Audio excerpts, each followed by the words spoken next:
是顶尖雇佣兵的我，穿越到了1970年，如今占据了原主的身体。咋地？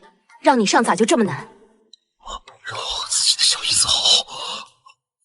知情结婚了是不假，但她现在还是干净的。你忍心看我亲妹妹年纪轻轻当寡妇吗？原主被刘之若灌了半斤烧酒猝死，而刘之若为了保护被流言缠身、遭光棍骚扰的妹妹，竟想让原主同时接纳姐妹俩，生米煮成熟饭。我两姐妹都是清白之身，只想找个依靠。今天你同意，以后咱们3个人搭伙过日子，绝对把你服侍舒服。刚穿越旧狱这事儿，可近几年大旱，家里粮食只够我和刘志若饿不死，在家知情根本不够。我饭量小，每天1顿饭就成。哎，行了，又饿不死人，说什么丧气话？这么说，你同意了？行了，有人看着呢，害不害臊？家里多了一口人，必须赶紧储备粮食。外面天这么冷，你干啥去？正好知情在，不禁被窝暖和暖和。雪停了，老刘说他们要上山打猎，我跟着去，就算打不着也能捞点东西，给你俩补补身子。不好，陈昭可是刚喝了半斤烧酒啊！大雪停了，一群汉子们扛着捕猎装备聚在老刘家门外，个个冻得直吸鼻子。这次老刘头亲自带队，要抓上次跑掉的200斤野山猪。可不是嘛，那猪皮糙肉厚，上次没逮着。小昭，你也来上山？刘哥，想给家里那口子带点吃的补补。是你家一口子，还是2口子？嗨，刘哥你就不要打趣我了。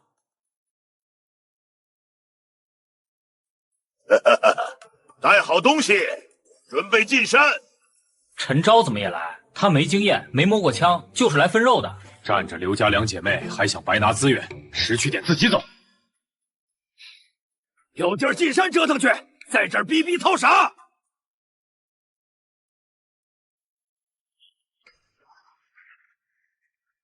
陈昭跟着你刘哥5人抱团排查，小心点儿。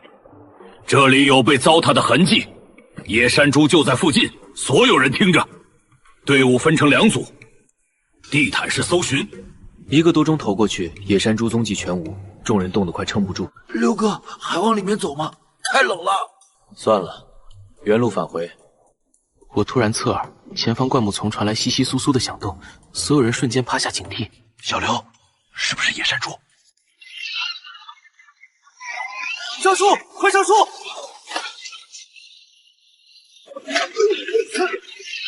刘哥，完了！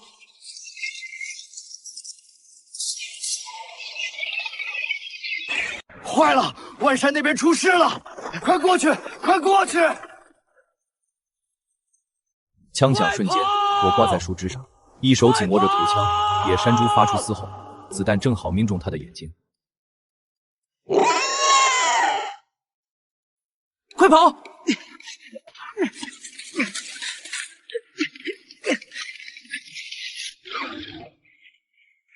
楚枪准头凡是差了点。谁还说陈昭没用？老刘头带着队伍赶到，看到浑身是血的我以及地上的野山猪，满脸惊骇。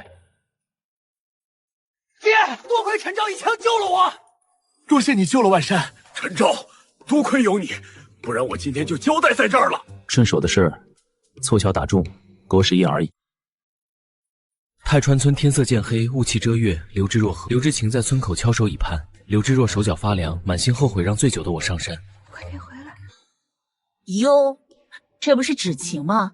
刚勾搭上陈昭，还想出来沾花惹草，骚狐狸精！陈昭也不管管你，不怕的病。姐，别管他们，我们等姐夫。张菜花，你嘴吃屎了，这么臭！自家男人看不住怨别人，生不出娃怪不了别人。你看，是老刘头他们。陈昭，陈昭。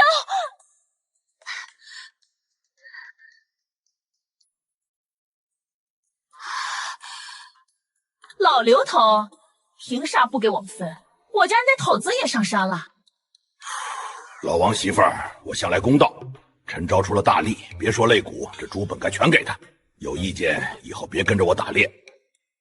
陈昭，你凭什么分这么多？家里多2个女人就想多拿？干脆让他们出去卖，养你更省事。够了！张菜花悻悻收手，刘知若连忙张手让我过去。老刘头把前因后果告知，说我该分一半野猪，村民们不满。都听我说，规矩是出力多少得多少。这猪是陈昭一个人打的，还救了我儿子，按规矩该全归他。没事就散了。就算没功劳也有苦劳，粮食紧缺，这肉不能全给他。这么大的野猪，真是他一个人收拾的。屋外一声枪响，刘万山闯了进来，瞬间镇住了所有人。你们要点脸，谁不支持陈昭？我支持。我冷眼望着众人，被刘万山的仗义打动。我只要20阶，余下的你们随意。好了，这事儿就这么定了。谁有意见，自己上山打猎。我把话放这，陈昭是我救命恩人，谁敢为难他，就是跟我过不去。在刘万山的威慑下，众人按要求分肉。看着我提起10斤猪肉带刘知若姐妹离开，满心嫉妒却不敢吭声。没想到能分这么多肉，够吃好几天啦。家里粮食还有多少？缸底只剩一点玉米面，省着吃还能撑几天。温饱问题必须彻底解决。我一会儿去找老刘头借猎枪，以后咱们家不会缺粮食，都能吃上肉。猎枪不好借，得拿点实诚东西打点。我想拿几斤猪肉去，你们看行吗？这个家你做主，借猎枪是大事，多给点也该。刘芷若干脆割下5斤猪肉，用绳子穿好递给我。这么多，多给点才能打好关系，以后还能一起上山打猎。我接过肉，叮嘱刘芷若做饭。刘芷晴休息后出门，刘芷若望着我的背影，脸颊泛红。另一边，张菜花记恨我，认定我私下给老刘头好处，才获偏袒。小兔崽子，你家那俩烂肉只会勾搭男人，还有脸吃肉！你们知道老刘头为啥偏帮陈昭吗？你们愿意把肉给不相干的小姨子吗？给亲兄弟我都得掂量。我可看不惯刘芷晴那做派，克夫还勾搭姐夫，往人被窝一钻，勾勾搭搭还不简单？真的假的？没想到他这么不要脸，为了吃肉啥都干。少嚼舌根，正事不干，天天说屁话。你才不干正事！我看你也跟那寡妇睡过。张彩花，管不住你那张破嘴，我直接割了你的舌头！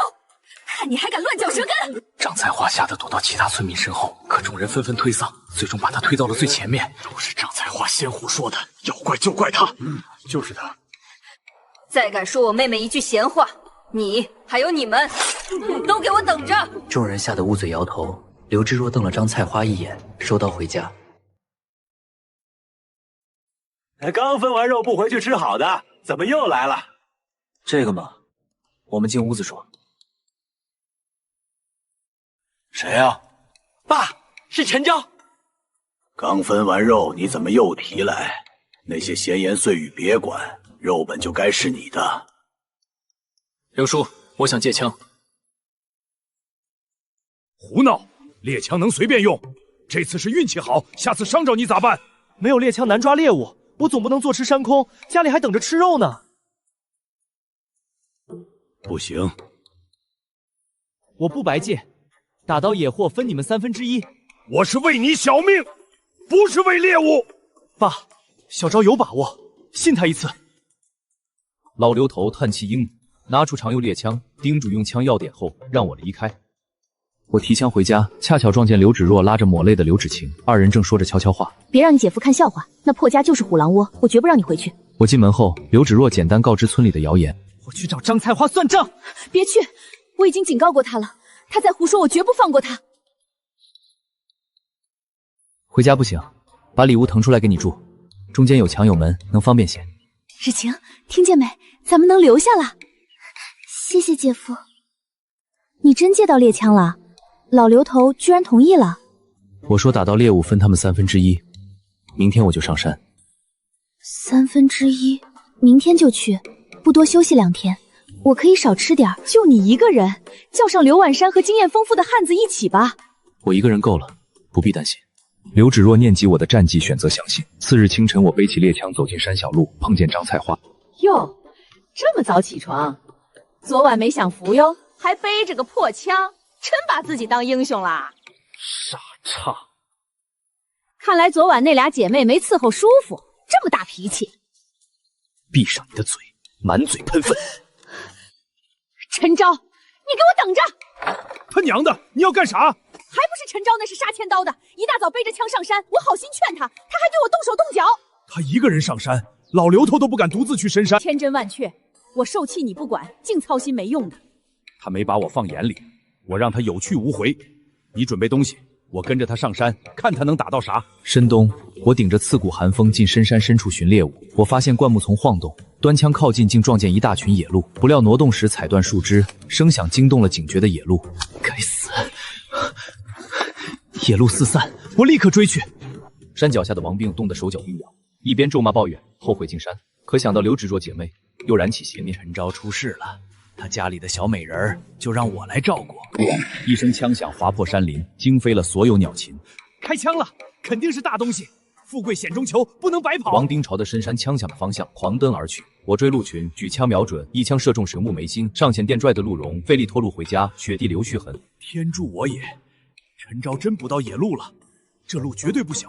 王兵刚要行动，身后传来声响，回头竟对上2只狼的绿眼睛。狼，有狼！救命啊！野狼猛地扑向王兵，惨叫声在山林中回荡。这声音怎么这么耳熟？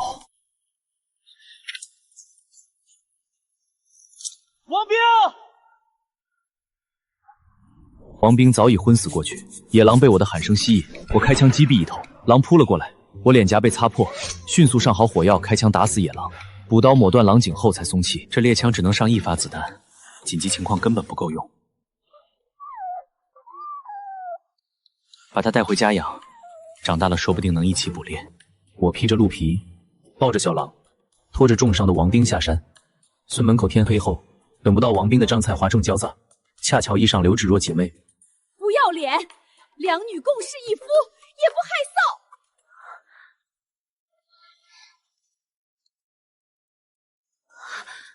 陈昭，老王，你怎么了？是陈昭害的你，对不对？你好心担心他，他倒对你下毒手。哭嚎声引来村民围观，将几人围在中间，不明真相的村民纷纷指指点点。陈昭心思也太歹毒了，以后可得避着他家点儿。他怎么了？被狼抓的，我赶到救下了他。老刘头，你来的正好，替我家老王做主。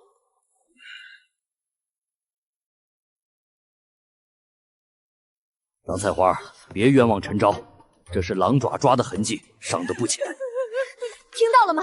是我男人救了你男人，要不是他，你早成寡妇了，还诅咒我，有没有王法？你说的都是真的，你一个人打了野鹿，还从狼嘴里救了王兵。我拖着雄鹿回来，听到求救声，赶过去时，王兵已经被扑倒了。老刘头看到我腰间的狼皮和肩上的狼皮，满脸震惊。那你得拿肉赔，要不是你去深山，我家老王也不会受伤。老母猪拱地就你嘴有劲儿，不就抢了陈昭的猎物？你男人摸枪都能尿裤子，还说担心陈昭？之前捕野猪，就他叫的最欢。哼，王兵干活最少，分肉时张菜花嗓门最大。我们信陈昭救了人。张菜花无地自容，连忙带着王丁狼队离开。这就走了，没意思。走，咱们回家。入夜刚睡着，村落里突然传来狼嚎，我瞬间惊起，做起了动静，吵醒芷若。他刚要开口，又一声凄厉狼嚎，让他彻底清醒。是狼，狼进村子了，咱们这木门挡不住，怎么办啊？芷晴也慌乱起来，我安抚好姐妹俩，穿衣往门口走，二人紧紧跟在身后。我贴门听着狼采血的声响，这些狼是闻着气味来的。狼刨越来越近，姐妹俩吓得浑身哆嗦。我握紧短刀正要开门，被刘芷若按住。别去，夜里狼视力好，出去太危险，躲在家里才安全。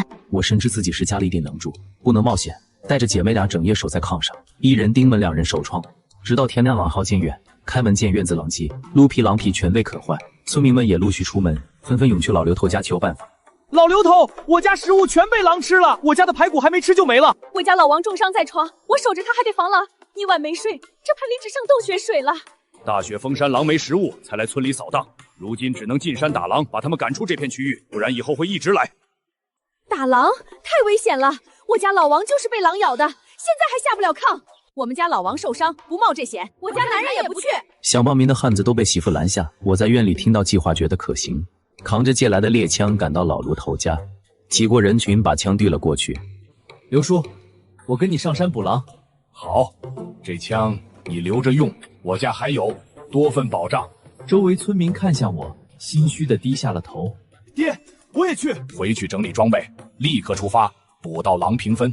还有人要加入吗？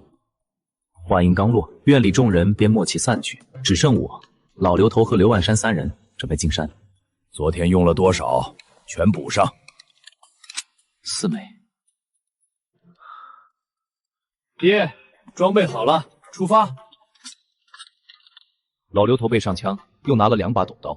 我们3人迎着明媚阳光进山，雪地上的狼脚印尚未被覆盖。老刘头一眼辨明方向，东南方向是狼群聚集地，大家小心。3人梯队进山，老刘头探路，刘万山跟后，我举枪殿后。一只狼突然从背后扑来，我们3人下蹲躲开，当即进入战斗状态。是侦察狼，大部队肯定在附近。侦察狼的低吼引来同伴，几头野狼冲出，将3人团团围住。老刘头一刀刺进侦察狼后背，狼兽痛在刘万山身上乱抓。狼王下令后，狼群猛攻老刘头，将他逼到树干前，使其退无可退。千钧一发，使我开枪，子弹贯穿狼的头部，狼群被震慑。我在朝狼王脚下开枪，狼王畏惧下令撤退。老刘头和刘万山趁机开枪，逼狼逃远。3人松懈后，老刘头检查出刘万山颈手臂有深牙鹦鹉，无大碍。小昭，能不能教万山枪法？拜师礼我马上准备。他捕到的猎物分你1/3。我佩服你的枪法，求你教教我。行，条件是这把猎枪归我，万山的猎物换成子弹给我。没问题。我剥下狼皮，3人均分狼肉，带着猎物下山。村口处，村民们忧心3人安危，唯独张菜花幸灾乐祸，还凑到老光棍身边挑拨是非。本是咱们昨天打狼，非得今天显摆。他要是死了，你春天就来了，姐妹俩都没主了。胡说什么？他们肯定能平安回来。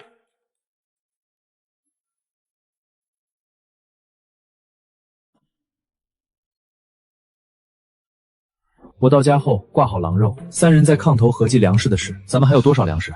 就这半拉狼肉，刚抵一点面。昨天的肉全被野狼霍霍了，坚持不了多久。还有那小狼崽喂面糊一直窜稀。我问了老刘头，村头老李家母狗崽子夭折了，把小狼送去喝奶。我累得倒河就睡，屋内只剩刘芷若姐妹忙活。姐，我要不走吧，我就是个累赘。胡说，家里有你一口吃的，以后暖被窝还得靠你。现在先坐享启程。明天咱们去村外山脚挖野菜，王大娘说那边有不少。次日一早，老刘头喊我进山捕猎，几个妇女闻风而来，争相要让自家男人加入。小昭，快过年了，再上山捕点猎物。老刘头，带我家男人一个，还有我们家，大家下手也行。这次只带陈昭，上次捕狼你们贪生怕死，现在闻着味儿就来，唯利是图的人我不要。村里汉子趴在床边看不得瘾，惋惜没同去捕狼，随后自请组队进山，推徐东当队长。没他们咱也能吃上肉。别跟着他们，咱自己找猎物。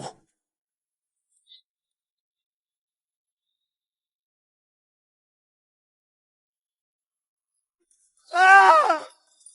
是徐东的声音。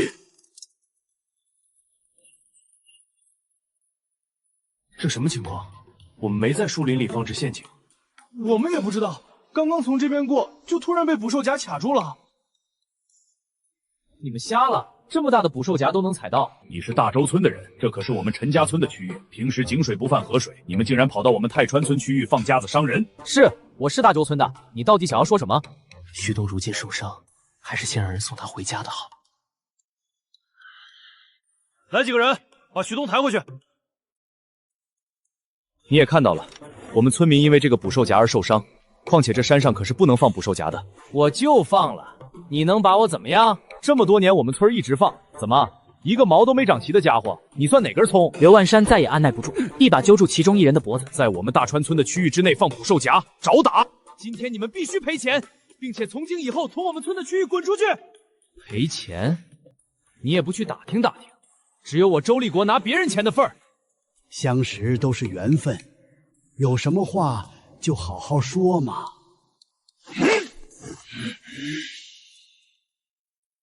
一声枪响，周立国的帽子被一枪打飞，众人惊骇回头，见我端枪立在不远处。趁众人惊魂未定，我当即制住大周村的周二蛋，短刀死死比住他的喉咙。你他妈真敢开枪啊！周二蛋，你别动他！我的刀锋微微用力，周二豆脖颈渗出血丝。等等，说吧，你到底要怎么样才能够将二道给放了？很简单，我村里的人因为你的捕兽夹受了伤，你只要把钱给我，这人我自然会给你。现在赶紧回去拿钱赎人，记住别耍花样，否则他可就回不去了。周立国只能忍气，待众人离开去取钱，留周二蛋做人质。我好累啊，你们先走吧，我走不动了，不用等我。别以为我不知道你在想什么，还不赶紧走！我跟你走，我跟你走，娘，你可别怪儿子不孝。你安静一会儿吧。我握紧猎枪，心头紧绷。一头野山猪从阴影中闪出，浑身满是捕兽夹和刀枪伤痕。这家伙这么肥，要是咱们两家平分，整个冬天都不会挨饿了。小昭、万山，你们定然要小心。这猪浑身是伤，说明它被村民抓了多次，对我们的武器非常了解，比平常的野猪聪明多了。咱们还是赶紧走吧，趁着它没动作赶紧溜，被发现了可就完了。好什么啊？这么大的野山猪，味道一定鲜美，说不定吃2口，我也能变聪明点，能提高枪法。小昭枪法好，你瞅准机会射击。万山，你在旁边掩护，我过去吸引他的注意力。爹，还是我来吸引吧。你年龄大了，跑得慢，遇到危险不行。闭嘴，就按照我说的办。我经验丰富，若是出事还有你撑着，怎能让你冒险？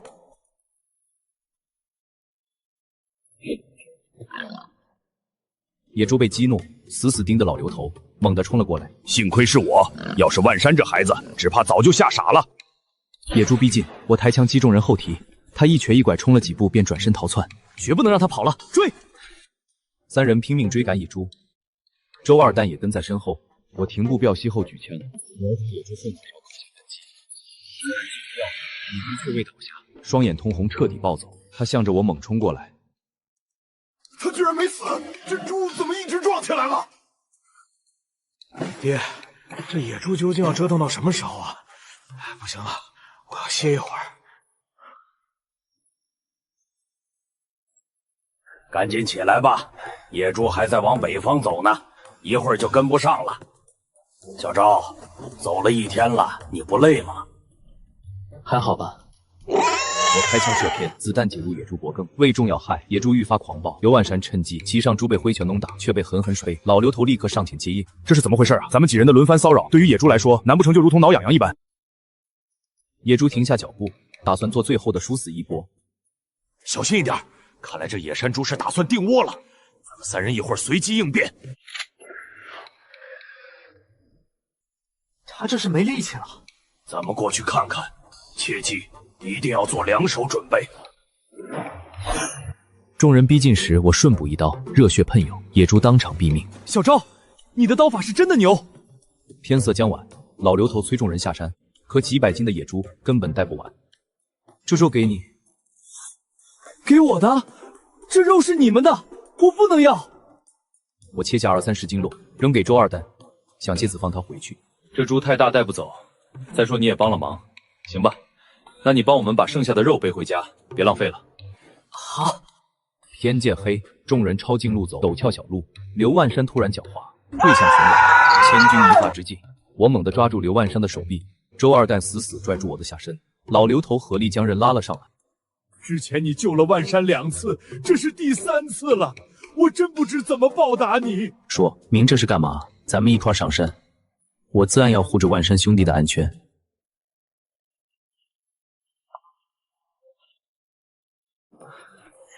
这野山猪是你们猎来的？不然呢？那这肉咱们赶紧分了吧，我们家可是一点余粮都没有了。哼，这猪是我们父子和陈昭一同猎来的，同你们没有什么关系。那不行，我们没有功劳还有苦劳呢。我们家老王如今还在床上躺着，你们今日必须要给我们一些肉，否则这日子没法过了。这儿有你什么事儿啊？这次可是我爷们儿打来的猎物。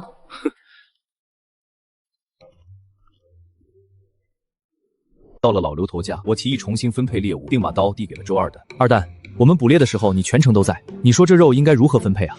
这是对周二蛋的试探。周二蛋也不傻，拿起刀将肉切的大小均匀，特意挑选了2块最大的递给我。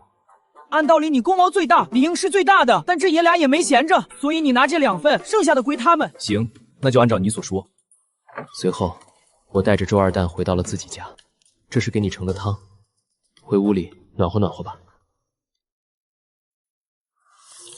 说吧，今日在山上看你体力不错，你可以加入我们泰川村的狩猎队。不可能，我是大周村的人，怎么能加入泰川村？你村里的人到现在都没来数你，既已抛弃你一次，就能抛弃第2次，跟着我们才有肉吃，别那么傻了。来，喝点汤暖暖身子，在外面冻了这么久。谢谢。次日一早，我去老刘头家，告知让周二蛋加入狩猎队的决定。小昭，不是我不相信你，村里知根知底的人不少，为啥要选一个外村的大周村人？周二蛋那日在深山里跟了我们许久，虽慢了些，但有恒心，比那些混吃混喝的人强多了。您说对吧？行，就按你说的办，让周二蛋进狩猎队。泰川村不少人只懂索取，不懂回报，难以深交。周二道是外村人，无牵无挂，可放心带他打猎，还能借机考察他的能力，即便不合适，踢出去也没损失，反倒能多一个苦工。我先走了。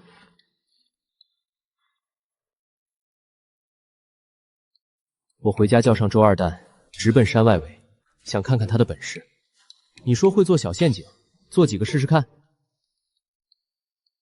好。周二蛋立刻动手布陷阱，我协助他在外山布了不少陷阱。回家时天已黑。次日天刚蒙蒙亮，我叫醒了周二蛋。怎么了？走，咱们去山里看看有没有猎物。二人赶山路，山间雾浓路滑，一前一后前行。你慢一点。走了半个时辰，两人抵达外山区域，顺着昨日留下的记号，逐一排查陷阱。眼看就要走到尽头，仍一无所获。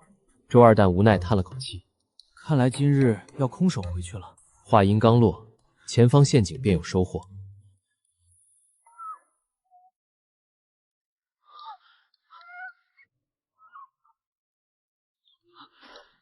停！她怀孕了，还是放了吧。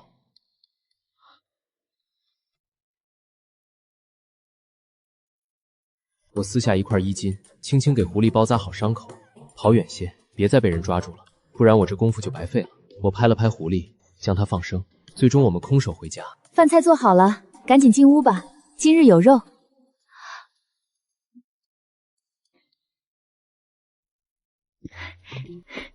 傍晚大雪又下，第二天早上，众人听到一声惊叫后，纷纷来到院中。怎么了？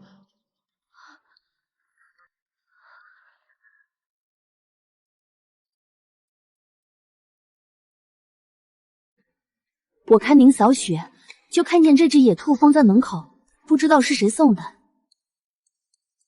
我替托尔到门口查线索，见围墙旁躲着个满身血、不停哆嗦的身影。这是什么啊？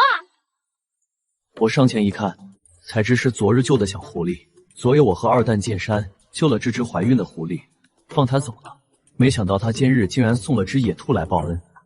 它虽只是牲畜，却也懂得知恩图报。你放了它，它便用野兔回报你。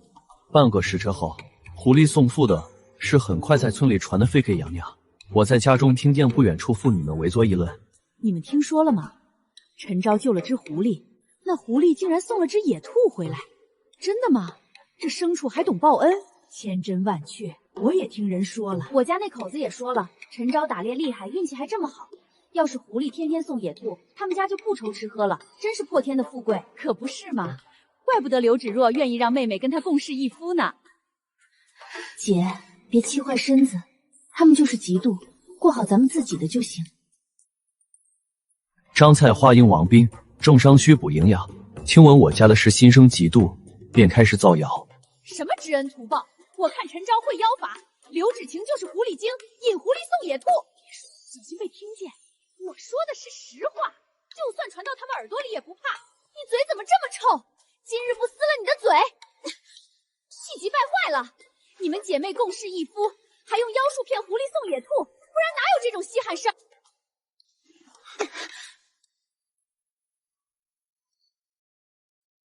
被戳中心事才生气吧？你败坏我们，不过是嫉妒狐狸送野兔。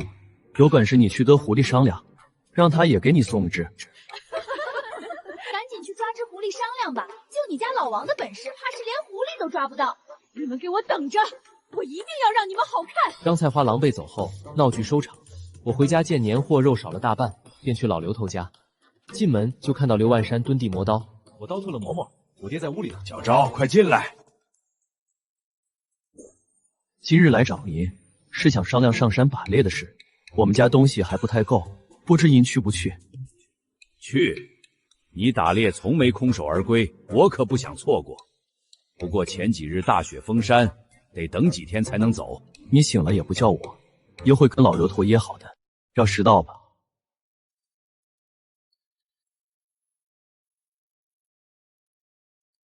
我就是随口一说，你别哭啊。家里粮食够吃一阵子了，山上太危险，我不想让你再去捕猎。眼看要过年了，这点东西哪够？我跟老刘头、刘万山一起去，有他们帮扶，你放心。这是我蒸的包子，你尝尝，吃饱了再走。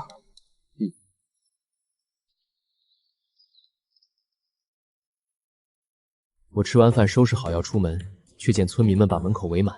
陈昭，带我们一起进山吧，我们都准备好了。我上有老下有小，不打猎怎么养活他们啊？进山后必须跟紧我和老刘头，不准乱走，不服管教，而且食物按劳分配，同意才能去。同意，我们都遵守。大雪封山，山路湿滑狭窄易滑落，我和刘家父子熟路走得从容，却要照看没经验的村民，行进速度慢了许多。路窄，大家慢一点。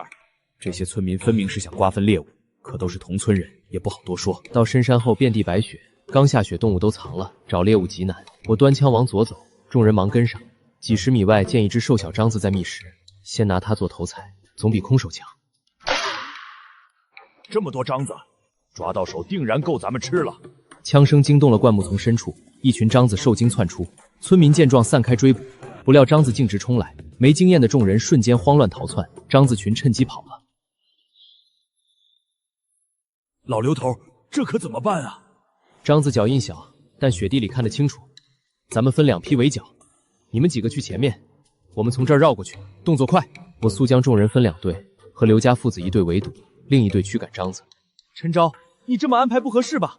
就我们几个根本抓不住獐子，我们没猎枪，遇上危险谁救我们？还是让老刘头带队吧。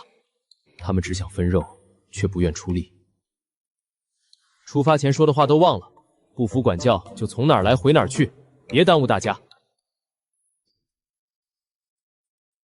我们不是那个意思，就是担心白跑一趟，为大局考虑。行了，你们的任务就是把獐子赶进包围圈，不用猎枪也能完成。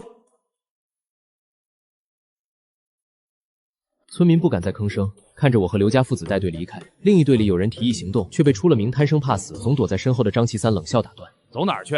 陈昭说什么你就做什么。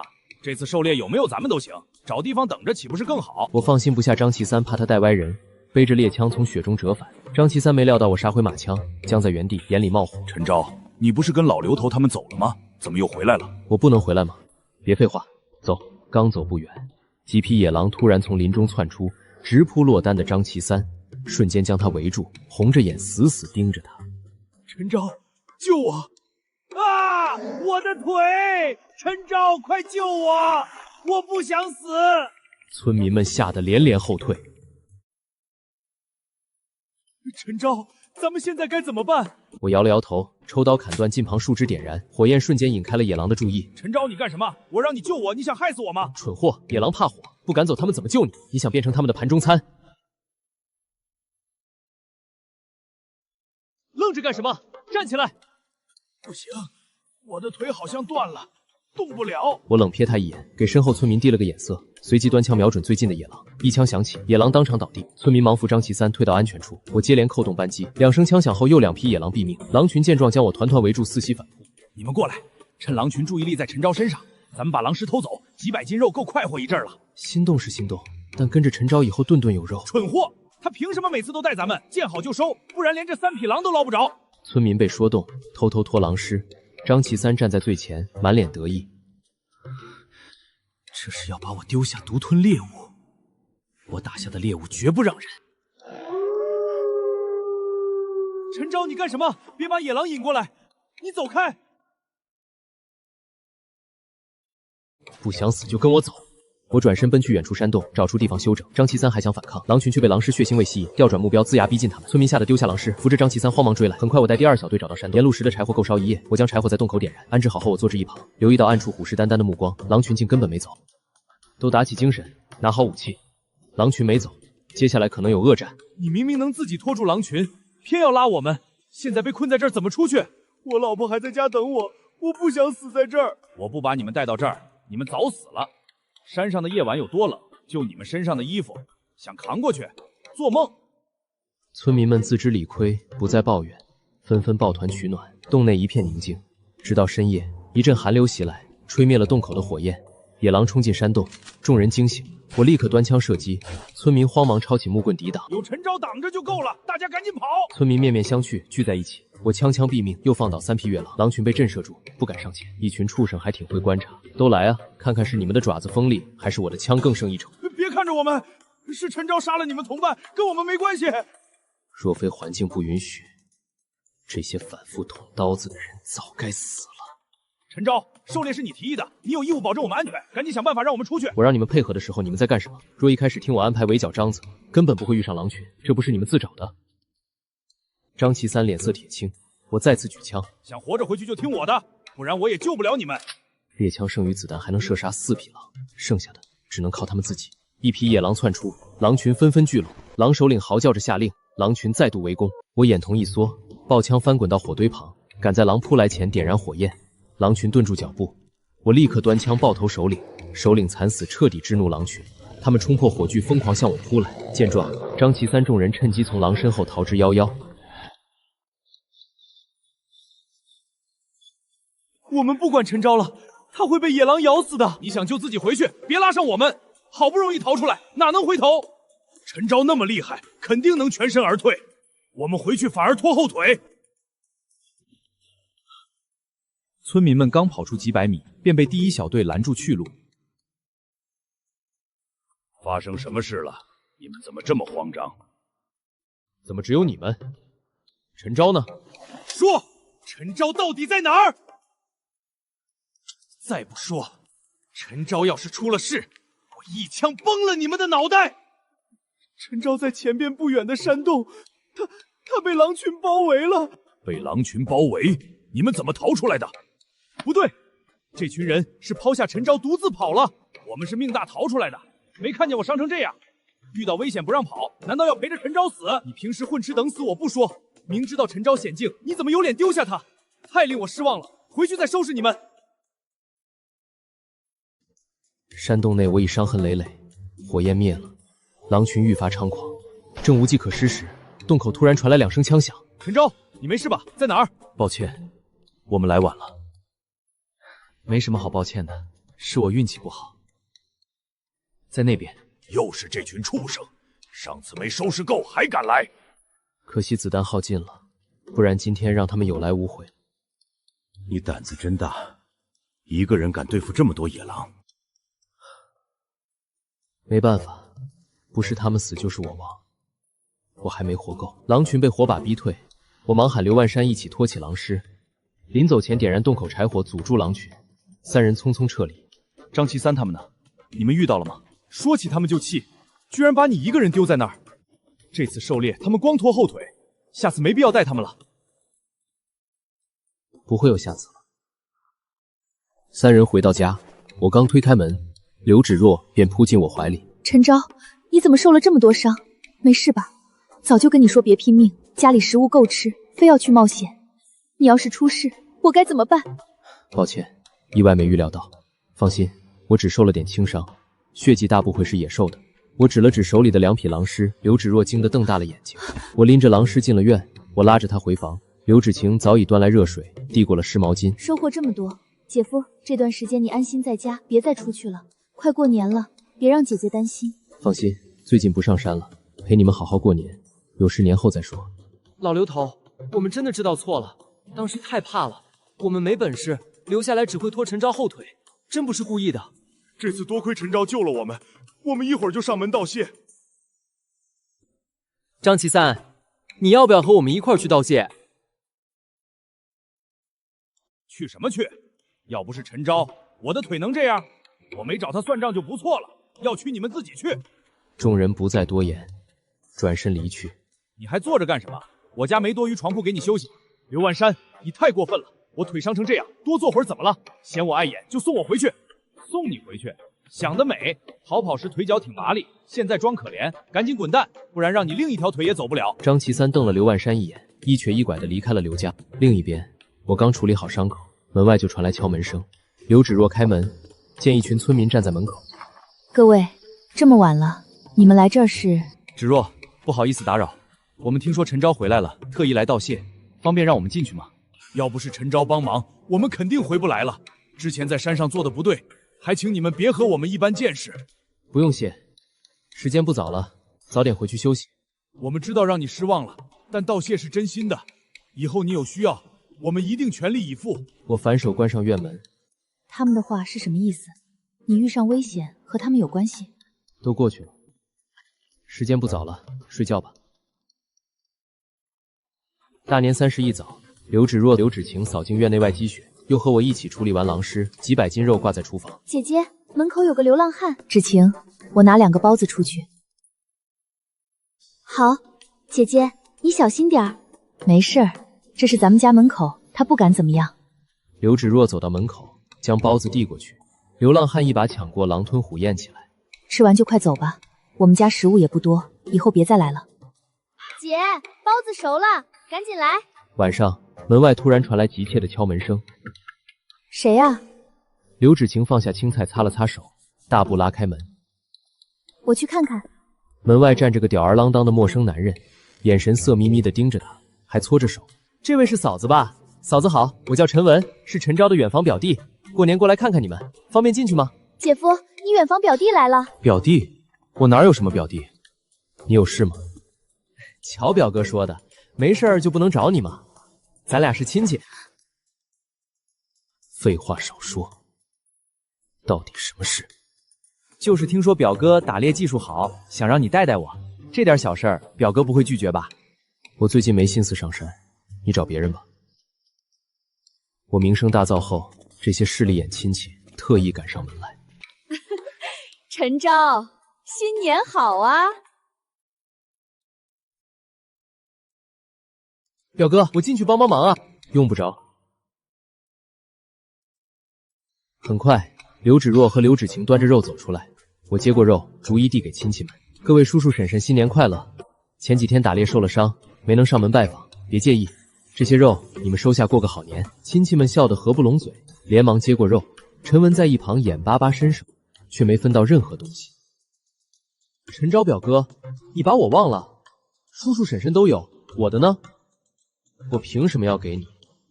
陈文，你有手有脚，不自己打猎，还好意思来讨饭，真给你爹妈丢脸。几年不走动，一上门就要东西，生怕别人不知道你目的。哈哈哈，各位叔叔婶婶，你们这话不对啊！我是想让表哥带我打猎，可不是不劳而获啊！你们敢说大老远考来拜年，不是为了这几块肉？胡说！我们是关心陈昭才来的。是吗？那你们把肉放下。表哥，你这么有本事，肯定不缺我这块肉。大过年的，也让我高兴高兴啊！表哥，饥荒越来越重，抢食出人命的事儿不少。你养着2个女人，多囤粮才是正事。上山打猎获食最快，别和外人联手，带我一起，咱一家人有照领，真出事也能护着嫂子妹妹。我都是为你好。刘芷若和刘芷晴听着心里有些动摇，但决定权还在我手里。除了食物，其他东西也重要。你有钱吗？钱早买吃的了，外面物价涨疯了，你别再大方送食物，得好好囤粮。陈文，我们是别人吗？一家人帮衬怎么了？你今天总挑我们刺，大过年的想干什么？那你们叫家里能出力的来，跟陈昭表哥一起上山啊！亲戚们瞬间沉默。陈文转头望向我，等着我做选择。我心想可以出让部分肉换钱，兽皮能做保暖衣物，多的也能卖掉。多谢提醒，你说的我会考虑。时间不早了，早点回去吃年夜饭吧。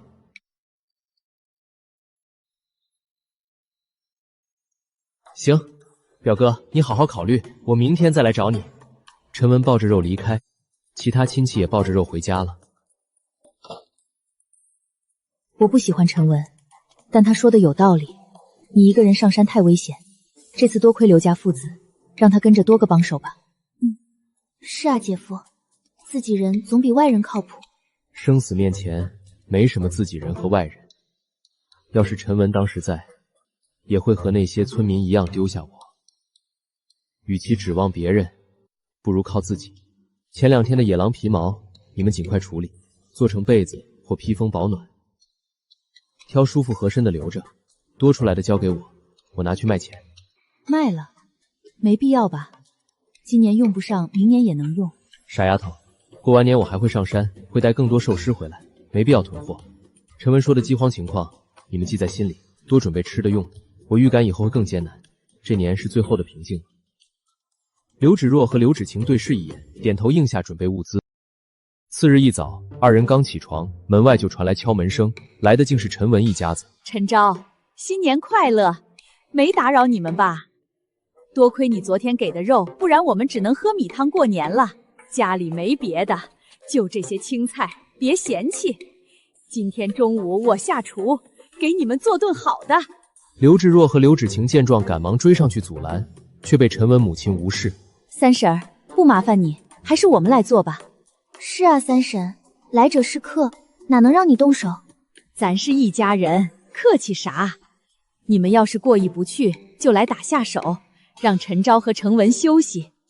看着大方，家里竟没多少存粮。他哪里知道，我早把大部分肉封进地窖防野兽和有心人。昨晚给亲戚送肉，不过是掩人耳目罢了。厨房里3个女人忙碌起来，陈文迅速走到我身边，迫不及待提起上山的事。表哥，昨天说的事你考虑的怎么样了？我都准备好了，随时能上山。我考虑过了，这事儿还是算了吧。啊？算了？怎么能算了？你难道还想跟那些村民一起？他们都是在利用你啊！我没打算带他们，也没想带你。山上危机重重，我一个人无所谓，但若带上你，就得保证你的安全。你要是出了意外，我怎么跟你家里人交代？陈文瞬间沉默，他只想蹭吃，压根儿不愿担风险。我相信你能理解我。我转身进了院子，陈文只能作罢。中午的饭吃得格外安静，陈文母亲几番找话都被我轻巧搪塞，见讨不到好，她洗完碗就拉着陈文走了。临走还让陈文给我留了封信。妈，这办法真有用吗？陈昭都把话说死了。有没有用以后就知道了。咱家里的情况你清楚，必须抱住陈昭这大腿才能有肉吃。我打听了，他小姨子是寡妇，村里都传他娶了2个老婆。你跟他打好关系，别说小姨子，连他亲老婆都有可能到手。我知道了，妈，听你的。陈文母亲拉着他直奔村书记家，想托关系迁来泰川村，定居后再慢慢拉拢我。你们是？书记您好，我们是陈昭的亲戚，想来问问能不能搬过来住。陈昭一个人，我们住近点能互相照应。是啊，书记，我表哥前2天打猎受伤了，正需要人照顾，我们也想出份力，麻烦您通融通融。抱歉，你们户口不在本村，我也爱莫能助，规矩你们也懂，不多说了。规矩是死的，人是活的，您通融通融。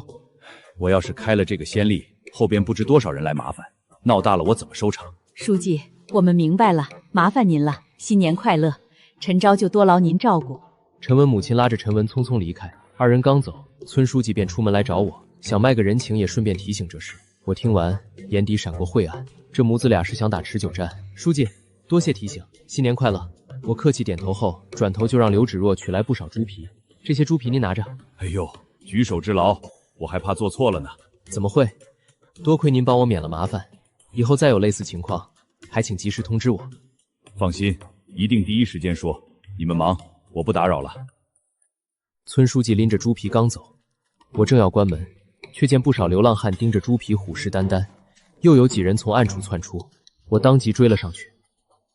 书记，等等，我想跟你谈谈这些流浪汉的事。怎么了？有什么要我帮忙的？饥荒以来，不少流浪汉游走在村附近，无固定居所。我担心时间长了，饥饿会让他们做出疯狂的事。你是第一个来找我谈这事儿的，我没看错你。流浪汉的事我早规划好了，已经汇报上去。过完年，上面会派知青来安置，你放心。原来是这样，那我就放心了。村书记离开，我回到家，开始收拾打猎的战利品。时间一晃到了正月22，一大早，我背着猎枪来到刘家，看着缩在火炉旁的刘家父子，打趣开口：“刘叔，万山，这年过得不错吧？休息这么久，再不上山，打猎技巧都要忘了。事不宜迟，现在就出发。”你小子是算好来的，我刚还跟我爸商量这2天上山，没想到你正好来了。多亏我刘家过年过得格外舒坦，即便躺了1个月也有余粮，但饥荒越来越重，他们得抓紧囤货。天天在家躺着焦虑，不如上山多囤点粮食，以备不时之需。说得对，走，上山。3人扛着猎枪并肩上山，刚进山就眼尖发现雪堆里藏着不少冬眠的动物。刘完山激动端枪要打，被我立刻拦住。先别开枪，这些都是小猎物，来都来了，搞个大的，一开枪会惊扰其他冬眠野兽。可苍蝇再小也是肉，这时候1分1厘都不能放过。放心，小孩子才做选择，我全要。我从口袋摸出捕兽夹，来到冬眠野兽旁，埋下不少。走，去其他地方看看，兴许有别的收获。哼，你小子准备真齐全，我和我爸都没考虑这么周到。家里还有人等我带猎物回去，不多做准备，怎么放心？3人转身朝着山林深处走去。运气真差，咱回去把那些冬眠的小家伙抓了吧，有收获总比空手强。也行。老刘头话音刚落，远处传来一声怒吼，3人齐齐转头，眼前一亮，捕兽夹起效了，快去看看！3人立刻折返，只见一头野猪倒在雪地里，2只前蹄被投兽夹死死卡住。我端起猎枪，果断扣下扳机，野猪当场毙命。刘家父子仍忍不住倒吸凉气。这猎枪本就准头极差，陈昭却能枪枪爆头。看我干什么？这么大野猪我拉不动，走，拎肉回家。来了。3人合力拖出野猪尸体，把捕兽夹重新埋回雪堆，用绳子捆住野猪，一人拽一头往山下走。刚到山下，就遇上其他上山打猎的村民。陈昭、刘叔，你们也太厉害了，这么快就猎到野猪，真让人羡慕。你们上山怎么不叫我们？我们搬货力气大，这野猪让我们来拉，不用麻烦，我们3个人拉得动，不麻烦。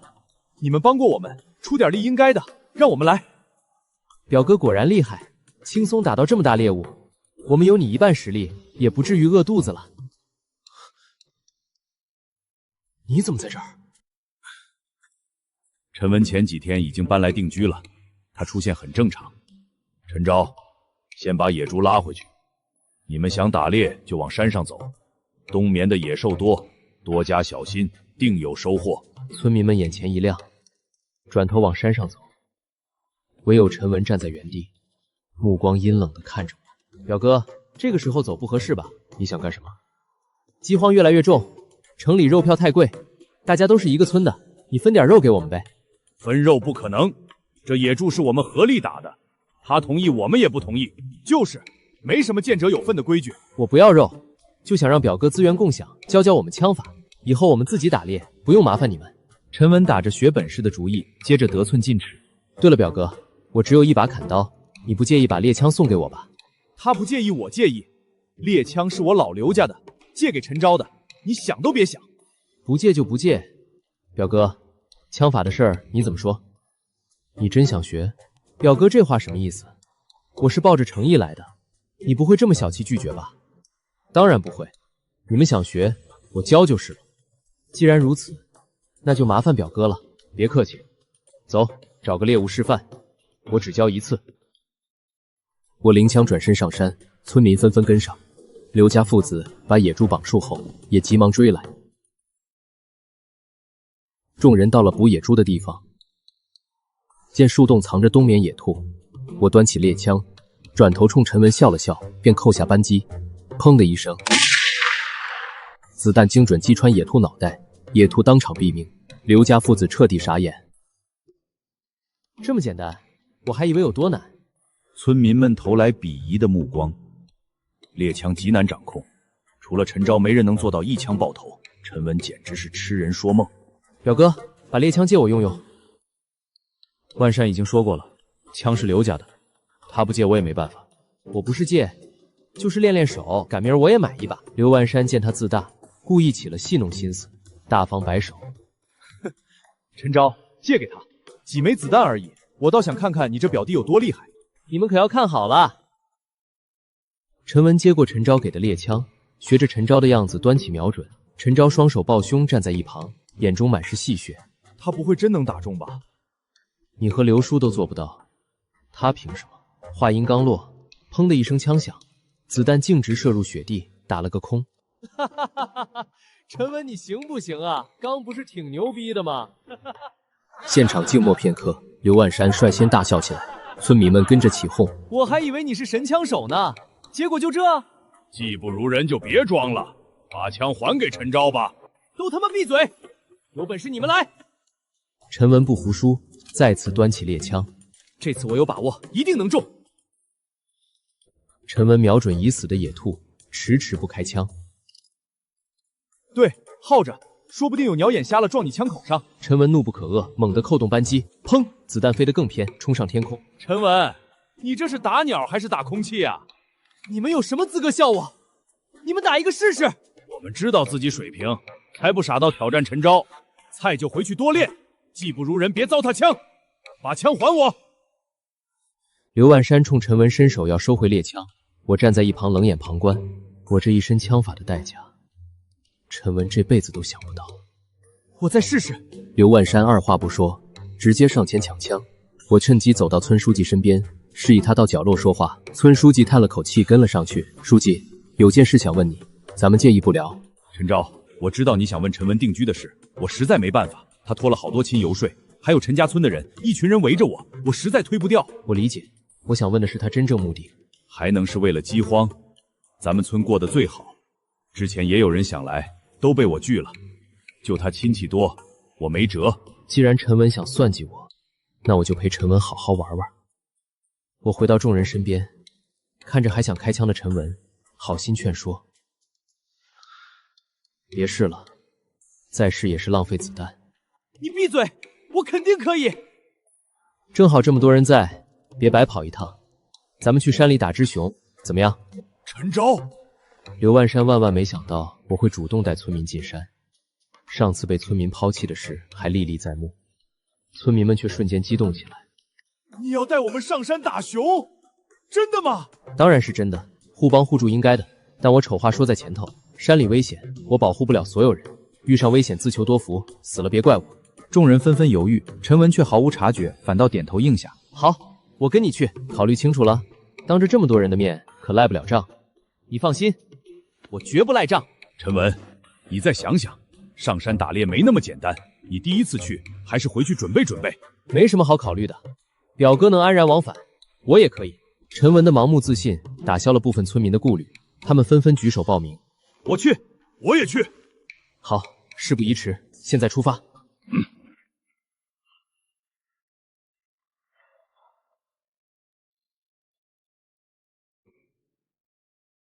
爸，咱们是跟着去，还是先拉回野猪？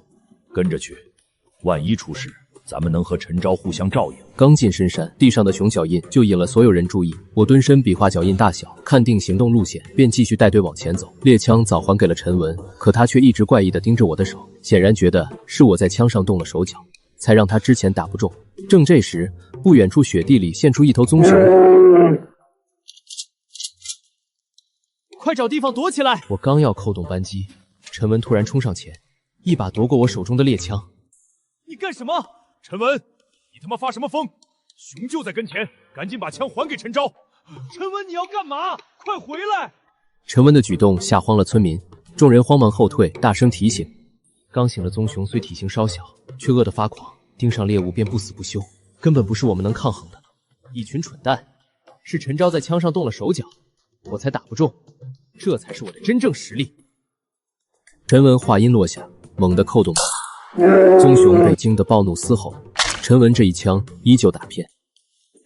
为什么打不中？你在枪上动手脚了？大家都看见了，我没时间做手脚，菜就多练，别推责。把枪给我。不可能，肯定是距离太远，你们等着瞧。陈文端枪小心朝熊靠近，棕熊正疯狂攻击树木雪地，寻找声音来源。村书记想喊回他，却被村民捂住嘴。陈文在5米处再次开枪，依旧未中。棕熊锁定目标，咆哮着扑向他。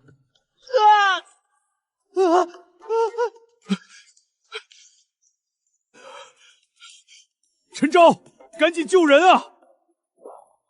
陈昭，你瞎了吗？快救我！哼，这求人态度，陈昭别救他，让他自生自灭。陈昭，救我！我是你表弟，你良心过得去吗？少道德绑架，你算什么东西？我取出捕兽夹和野兔，安排村民行动。捕兽夹放熊四周，切碎野兔吸引他注意，我来解决。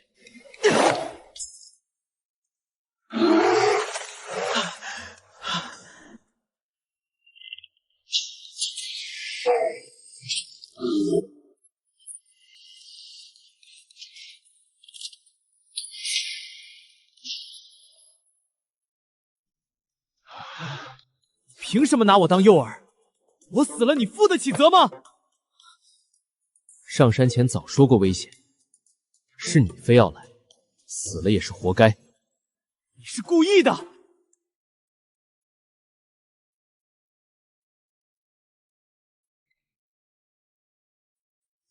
这熊我要一半！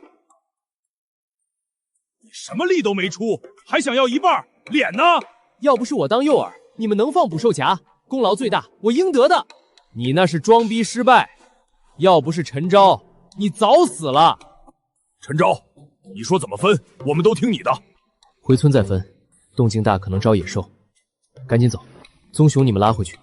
我招呼刘家父子去取野猪。路上刘万山提议不分肉给陈文，陈文不是省油的灯，别分给他，让他知难而退。他参与了，不给会落人画饼，少给点就行。要赶走他，但不能由我们开口。村民带着棕熊先回村，陈文想动手分肉，被拦住。他们有野猪了，这熊咱们自己分，能多分点。不行，得等陈昭他们回来，不能断了以后的机会。饥荒这么严重，这点肉够吃好几天。书记，你说句话，非要算上陈昭吗？我没出力，不该做决定。你等陈昭来一起商量。陈文别搞事儿，等陈昭来了再说。你户口不在，没资格管村里的事儿。我带着刘家父子拉着野猪走来，村民们立刻围上去问分肉的事。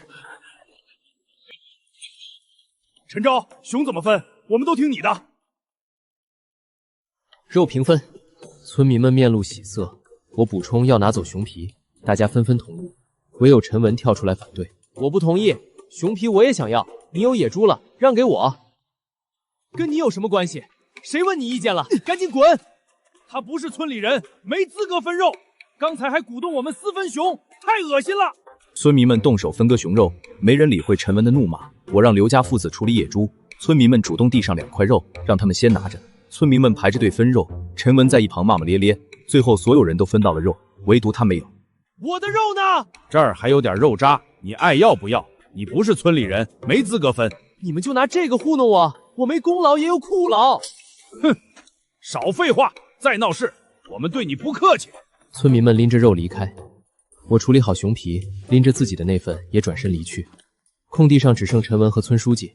陈文不甘心求村书记做主，他们这么过分，你不管管？是你自己做人太高调，这都是你自找的。我分到的肉可不会让给你。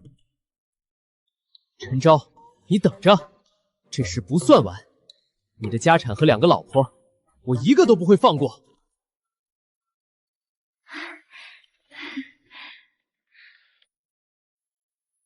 今天怎么只有20-30斤？你和刘家父子一起上山，不该这么少啊！这是和村民平分的熊肉，野猪在刘家，分好会送过来。放心，肉够多。那就好。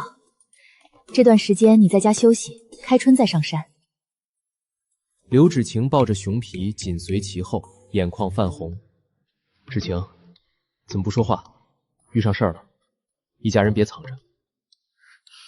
我没事，姐夫你想多了。眼眶都红了还说没事？芷若，到底怎么了？你走后，陈文来家里威胁芷晴跟他，不然就把我们赶出村。村书记还跟着他，我们怕极了，担心真的没地方去。看来得好好教训陈文。你们别怕，他没这本事。他在山上惹了众怒，村民不会留他。我有件事要你们去做。你说，我们一定尽力。家里囤的肉吃不完，你们拿去集市换有用的东西，顺便把之前送养的小狼接回来，以后让他保护你们。好，狼通人性，他肯定没忘我们。两女忙着盘点肉品，门外突然传来急切的敲门声。村书记的声音响起：“陈昭，在家吗？开门，有事情商量。”芷若，陈昭在吗？我来商量陈文落脚的事。陈文落脚的事，为什么找我们？书记，你不会想把他安排在我家吧？屋子住3人都勉强，我爱莫能助，你找别人。陈昭，他是你表弟，举目无亲，你帮衬下。户口房子办好就让他搬，我欠你个人情。他不适合待在陈家尊，他不走，村子会乱。你凭什么这么说？刚来就闹这么大动静，村民谁欢迎我？老子想去哪儿就去哪儿，谁也别想赶我走。陈文话音未落，刘芷晴端着一盆冷水泼在他身上。你敢泼我？好狗不挡道，再不滚，我还有很多冷水。你拉我干什么？我就要住他们家。天寒地冻，冷死了没人收尸。我妈都上了你的床，这点事儿都办不好。我们3人听到这话，对视一眼，笑了起来。刚才吓死我了，还以为他要打我。芷晴干得漂亮。有我在，会保护你们。他敢胡来，我就砍了他的胳膊。日后我不在家，你们也不必客气。我知道了，会保护自己和姐姐。陈文跟着村书记回了家，陈文蜷缩在火炉旁。最近别再招惹陈昭了。知道了，住的地方赶紧想办法。要么去其他亲戚家，要么住我这儿，你自己选。2天后，我拎着肉来到刘家，找父子俩帮忙。刘叔，没打扰吧？想找你们帮个忙。来就来，还带东西，太客气了。都是自己人，别搞虚的。什么忙？家里囤了不少肉，想拿去城里卖，没门路，怕被坑。你们能不能带芷若、芷晴进城？找对人了，我们正打算进城，明天我拉车去接你们，一块走。我不去，你们去就行。我打算上山。又去？没必要这么拼命吧？饥荒严重，得早准备。我习惯未雨绸缪。我跟你一块上山。好，明天刘叔带芷若、芷晴进城，我和你打猎。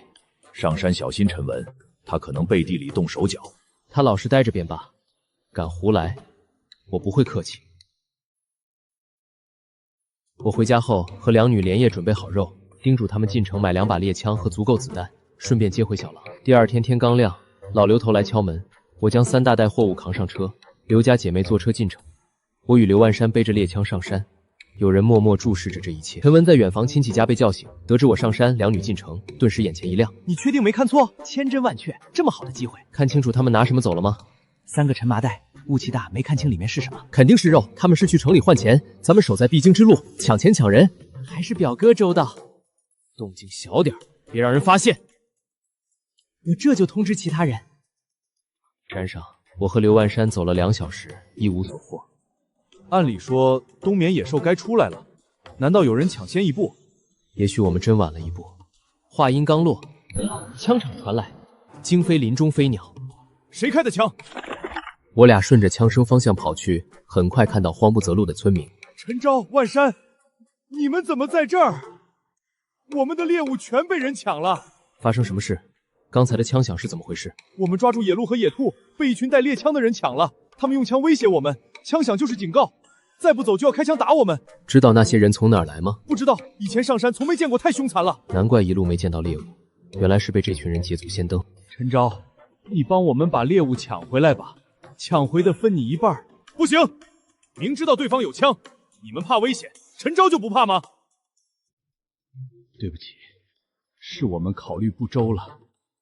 村民被说得羞愧低头，向陈昭道歉后准备离开，却被陈昭拦住。等等，你们还记得遇见他们的地方吗？带我去看看。陈昭，你这是……现在有了竞争对手，猎物会大大减少，对我们不利。知己知彼，百战不殆。我得搞清楚他们的身份和实力。我们跟你一起去。众人在村民带领下穿行林间，偶尔传来枪声。这2天没见陈文，他是走了还是赖在书记家？听到陈文的名字，我心头涌上一股不好的预感。快到了，就在前面。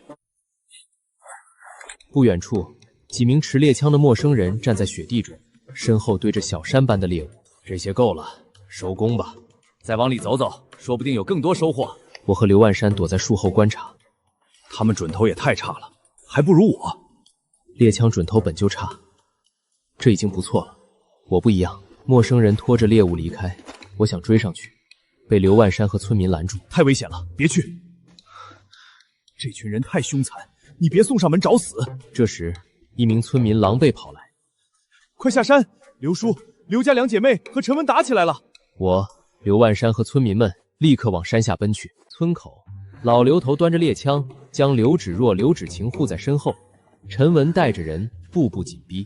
陈文，再不滚开，别怪我不客气。有本事开枪啊！我针对的不是你，赶紧带着板车滚，少多管闲事。姐姐，怎么办？别怕，陈昭会来，我们也能自救。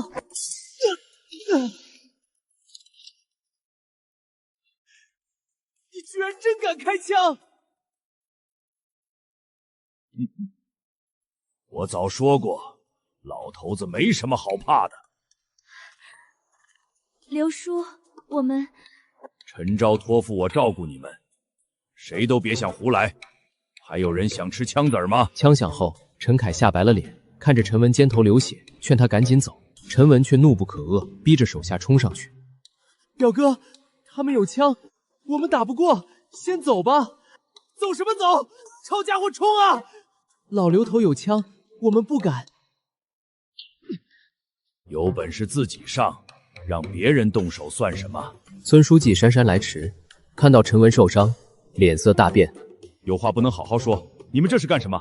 书记，你来的正好，他半路劫钱劫人，我是自保，再留他在村，陈家村迟早完。老东西胡说，我是来帮忙的，拿枪打我，要么赔钱，要么赔肉。你闭嘴，这事儿你也有错。老刘头，他挨了一枪，这事儿就这么算了吧？我能算，陈昭能算吗？书记，我之前提醒过你，这事怎么解决？你想怎么解决？用我的办法。我绕过村书记，拽住陈文的衣领，拳拳往痛处招呼。刘万山撸起袖子，拦住想上前的陈凯等人。你们也想挨打？陈凯等人连连摇头。村民们赶到，围到村书记身边。书记，赶紧把陈文赶走，再留他必出大乱子。我们上山看到一群陌生猎人，现在可不能得罪陈昭。什么意思？我们刚才上山，发现山上多了一群打猎的人。村民们把山上遇到陌生猎人的事告诉村书记，劝说他以大局为主，不能得罪我。那些人枪技不输刘叔和万山，以后还得倚仗陈昭，别为了外村人破坏和平。我处理好了，接下来看你。村书记感受到威胁和村民施压，终于下定决心。陈文破坏村内和平，我决定把他赶出陈家村，永不接受他的户口。大家满意吗？小事书记自己定，我带媳妇儿回去了。村民拦下我，抬着陈文直接丢出村外，邀请我商量山上的事。众人来到村中空地，村民提议组建狩猎小组，由我、老刘头和刘万山带队。现在有了竞争对手，我们想组成狩猎小组，绝对服从你们安排。抱歉，我不想参与。你们问刘叔和万山。我们没意见。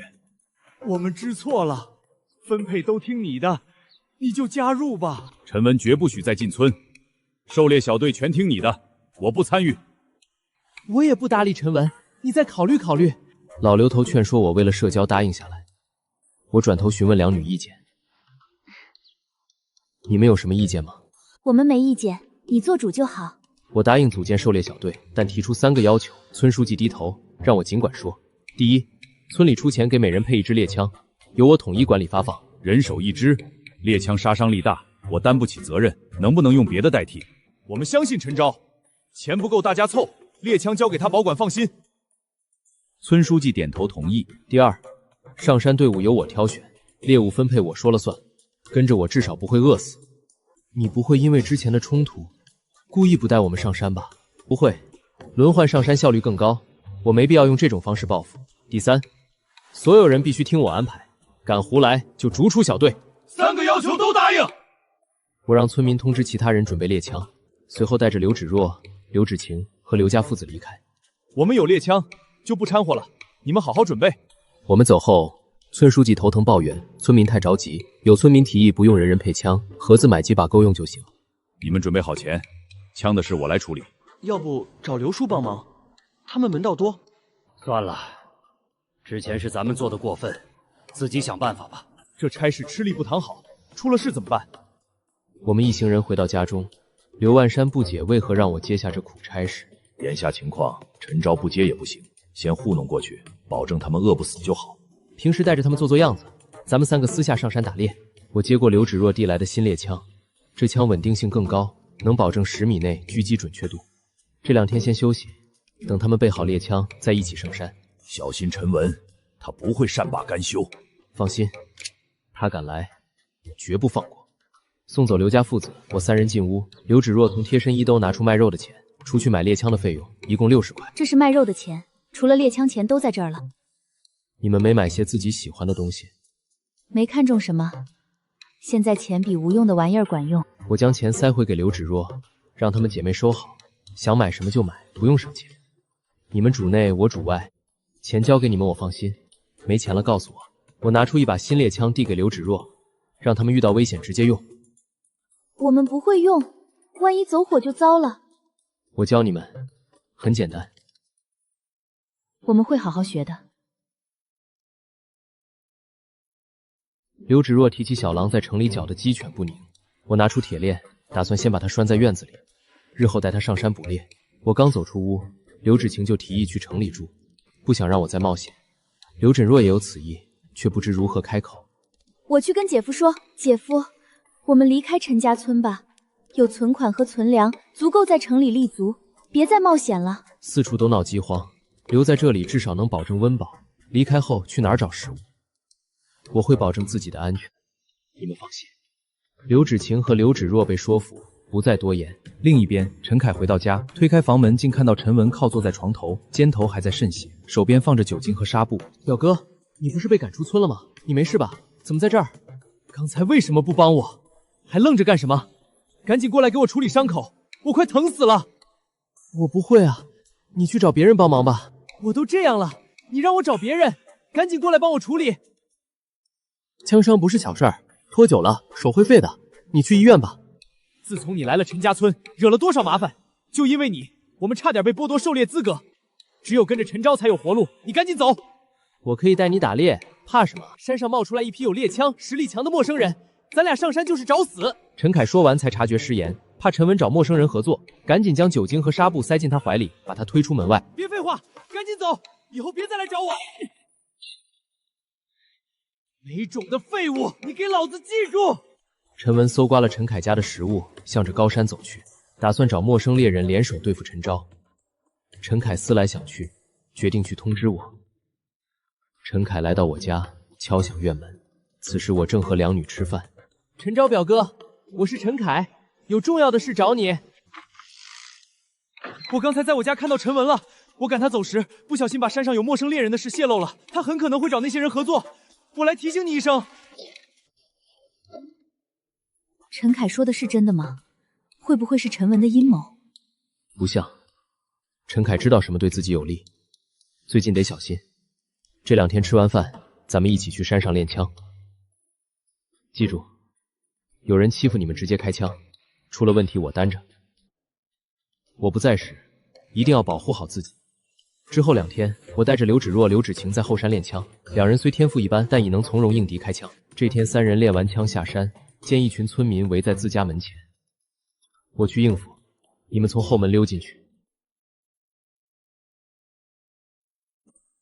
我们按你说的买了猎枪，钱不够，只买了7支，轮换着用，应该够用吧？没问题，你们回去休息，明日一早一起上山。你们几个把枪搬进屋里。次日天刚亮，被点名的7个村民和刘家父子已在院外集合。我开门让大家进屋拿枪。没问题吧？带他们上山，一是探情况，二是练枪，能不能打到猎物不重要。众人在山间雪地边缘走了1个小时，毫无收获。陈昭弯腰查看时，发现雪地里有许多弹壳和绳索痕迹。他立刻明白，边缘地带的野兽已经被那些陌生猎人收割殆尽，不用在附近找了，这里已经没有猎物了，直接入深山。一定要去吗？深山里面太危险了，万一遇到那些陌生猎人，我们根本不是对手。要么跟着我入深山，要么现在就打道回府，你们自己选，我不勉强。村民们家中早已断粮，只能硬着头皮跟着往深山走。刚走几百米，便发现一只野兔，村民们纷纷拿起猎枪。野兔受惊逃窜，村民们没打中，纷纷抱怨猎枪难用，准头差。你之前说猎物平分，怎么现在变卦了？一只野兔10个人分不够塞牙缝，大体型野兽再平分，野兔谁打到算谁的。刘万山不等村民争辩，一枪爆头野兔，绑在腰上继续前进。你们不能这样，我们是来吃饱的。大猎物会平分，小东西谁打谁得。一会儿你们先动手。村民们恳求我传授用枪经验，我说打枪靠感觉，只能示范让他们自行感悟。之后遇到2次猎物，都被我和刘家父子拿下。村民们耗光子弹却一无所获，愤怒的想要抢猎物。你们明知道我们不会用枪，故意羞辱我们。是你们没捞到好处，恼羞成怒吧？换成你们，会把野兔平分吗？有意见现在就滚！我们家里没余粮了，今天不带食物回去会饿死的。你们可以组队徒手抓野兔，别浪费时间，天黑前得下山。村民们无奈，之后遇到野兔便一窝蜂扑上去抓捕。天色渐暗，众人拎着猎物下山。村书记早已在村口等候，急忙上前询问收获。今天收获怎么样？没遇到大猎物，就打到这些。陈昭和刘叔他们个个满载而归。村民们向村书记抱怨我不按约定平分猎物，村书记觉得我说的有道理，安慰了几句，便让村民们回去了。陈昭说小猎物谁打到算谁的，我们忙活大半天没收获，你要为我们做主。一只野兔10个人分不够，陈昭做的没问题，都回去休息吧。次日清晨，村里响起惊呼，村民家的肉都被偷了。大家猜测是狼干的，我被吵醒，发现院子里的小狼嘴边有血渍，牙缝里还有皮毛，断定是他偷的。老实交代，是不是你偷了村民的肉？刘芷若和刘芷晴走出屋，刘芷晴检查后发现自家的肉没少，刘芷若劝说我饶小狼一次。姐夫，咱们家的肉没少，饶他这一回吧，没人会怀疑到他头上，以后看好他就是。下不为例，以后可得看紧了。2人刚把小狼拴好，村民便敲门求助，说食物被野兽吃了，想赶紧上山打猎。我们家食物被吃了，麻烦叫陈昭一起上山，不然今晚得饿肚子。我拿着猎枪出来，决定带上小狼一起上山，顺便培养他的狩猎本事。今天的收获不论多少都平分，大家拿上枪，走吧。太谢谢你了，陈昭。我拿着猎枪出来，决定带上小狼一起上山，顺便培养他的狩猎本事。我叫上刘家父子，刚入山，小狼便奋力挣扎。去吧，好好带路，今晚能吃多少肉就看你了。我松开小狼，它窜进雪地肆意奔跑，不时发出狼叫。村民们担心招来野兽，我却直言不怕招不来，带着众人追了上去。把小狼叫回来吧，动静太大，怕招野兽。咱们就是来猎食的，怕什么？跟我走。很快，小狼叼着一只野兔回来，乖巧放到我脚边。村民们纷纷赞叹它通人性。陈昭，这狼卖吗？价格你开。不卖。你们想养，可以自己上山碰运气。小狼继续带路，1个小时内，众人收获颇丰。村民们提议返程，我却想再往深山走。刘万山和老刘头纷纷附和。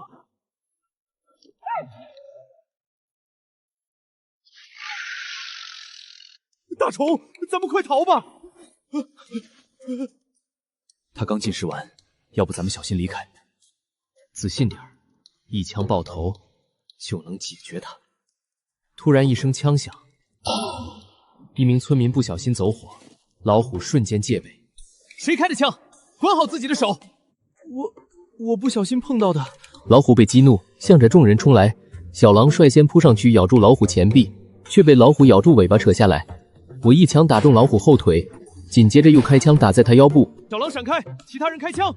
老虎临死反扑，小狼机敏跳开，我连发2枪，身后村民却乱作一团，端枪四处逃窜。给我站住！越慌越容易出事。陈昭，你疯了！快跑啊！老虎放弃进攻我3人，转头扑向逃窜的村民。救命啊！几名村民吓得瘫倒在地。我深吸一口气，瞄准老虎头颅扣动扳机，子弹射穿虎头却未致命。老虎扑向村民，刘万山一把拽走吓呆的人。陈昭，我来帮你。老刘头单膝下对开枪，子弹射入老虎腹部，我紧接着瞄准，子弹射穿老虎眼眶，老虎轰然倒地。陈昭，你太牛叉了！危机解除，村民们羞愧低头。我早说过听我安排，这种事不许再发生。对不起，我们太慌了，下次一定注意。我招呼众人下山，小狼摇着流血的尾巴凑上来求表扬。你立了大功，回去给你做好吃的。这小家伙真通人性，以后你独自上山，我借你用。算了，我怕他叼走我的猎物。我突然想起昨晚小狼偷肉的事，心中生疑。另一边，村书记陈家康家中，马春花正给他捶背。家康，你得帮小文落户陈家村。饥荒年月，我们娘俩离了这儿，活不了。他惹了众怒，我一个人说了不算。别搪塞我，我对你有求必应，你不能反悔。现在陈家村靠陈昭撑着，惹怒他谁都没好日子。我会尽快处理，你再等等。那你快点儿，他一个人在外养伤，天寒地冻的，你赶紧把他接回来。你倒是说说，他现在在哪儿？找了个地方休养，你搞定村里的事就行。门外传来急促敲门声，村民兴奋告知我打猎归来。陈家康慌忙起身，拒绝马春花一同前往，两人爆发争执。你跟我去，村里人会怎么想？该发生的都发生了，你还怕人知道？陈家康不再理会，径直离去。陈家康赶到村中空地，只见老虎被摆在中央，村民们围在四周议论纷纷。陈昭太厉害了，有他是咱们村的福气。就是太小气，能多分点肉就好了。你没出力还贪心，小心陈昭不分给你。陈家康激动地握住我的手，目光却频频落在老虎尸体上。陈昭，辛苦你了，后续狩猎小队有需求，我一定满足。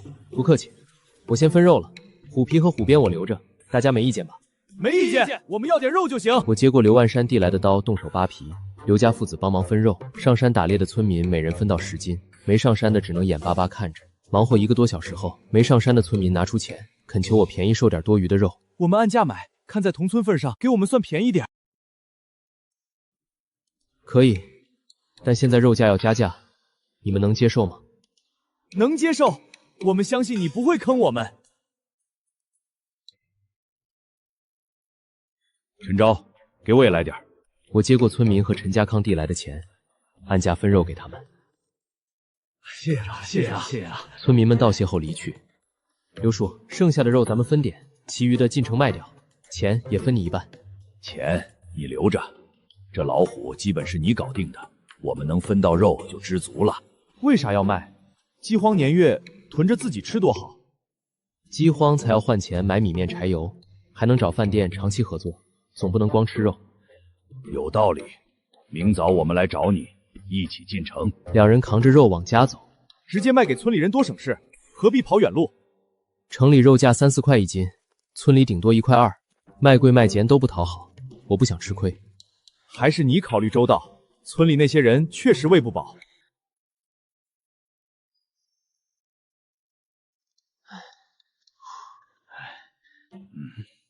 万山辛苦了，再等等，马上开饭。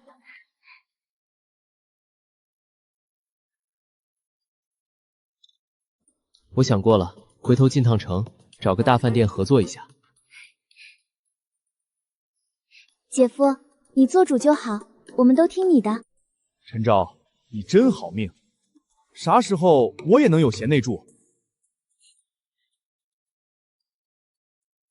你不是有你爹吗？他可不让我做主。明天跟我一起进城吧，给你们买点东西。我们不去了，得看着小狼，免得他再闯祸。行，那我给你们买几身衣服鞋子回来。不用了，我们有衣服穿。我赚钱就是让你们过得好，这事儿听我的。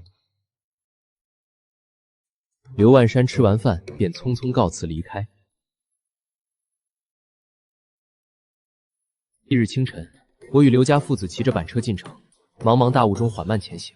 出村5里地，道路两侧挤满衣衫褴褛的流民，互相依偎，瘦的只剩皮包骨头。行好，给点吃的吧，我儿子3、4天没吃饱饭了。刘家父子不为所动，与我眼神会意后，我示意老刘头继续走。流民追了远路，终究只能作罢。没想到外面情况这么艰难，城里流民是这儿的10几倍，饥荒比你想的残酷多了。上面没什么救济政策，饥荒太严重，政策撑不了多久，要么救到底，要么不救。一路上屡遇流民，或哀求或抢食，多亏猎枪才没让他们得手。板车入城，大半店铺关门，街上满是流民，见人就扑上来乞讨或求活计。给点吃的吧，我什么都能干，给口饭就行。我转头询问老刘头，老刘头坦言不熟悉饭馆，我便选了一家开门的饭馆进去。老板，买肉吗？昨儿刚从山上打的，保证新鲜。我们是饭馆，不是菜市场，好几天没开张了，买肉没用，要吃饭欢迎，卖东西赶紧走。3人接连碰壁，多家餐馆都以没人吃饭、没钱买肉为由拒绝。陈昭，今天行情这么差，咱们还能卖出去吗？前几天来还有人买，今儿怎么这么冷清？我看着流民若有所思，猜测是流民作乱让店铺关门，决定去大型酒楼碰碰运气。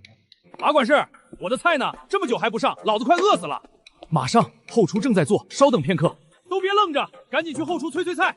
马管事，厨房没多少肉了，客人还越来越多，要不咱们回绝些，送上门的生意能不做？